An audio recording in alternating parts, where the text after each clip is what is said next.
Chers amis chrétiens, pour vous, la mission de Jésus-Christ est évidente. La Pâque était nécessaire avec la mort puis la résurrection du Fils de Dieu venu sur terre.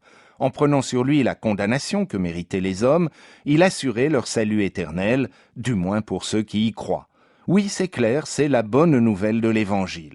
Seulement votre voisin musulman ne voit pas les choses ainsi. Ce n'est pas Jésus qui aurait été crucifié.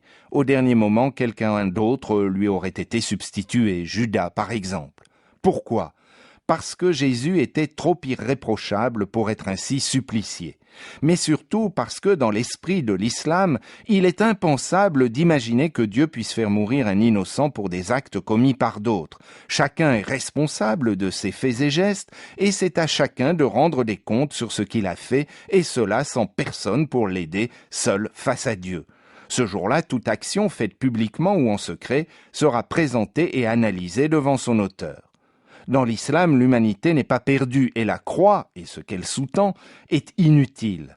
À partir de là, les hommes n'ont pas besoin d'un sauveur ou d'un rédempteur, mais plutôt d'un guide pour les aider à mener leur existence conformément à la volonté de Dieu. Et ce guide, pour les musulmans, c'est le Coran.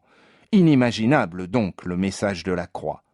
Dans la Bible, l'apôtre Paul avait bien annoncé aux Corinthiens que la prédication de la croix serait une folie pour ceux qui ne l'admettent pas, et d'expliquer « Dieu a jugé bon de sauver ceux qui croient par un message qui paraît annoncer une folie ».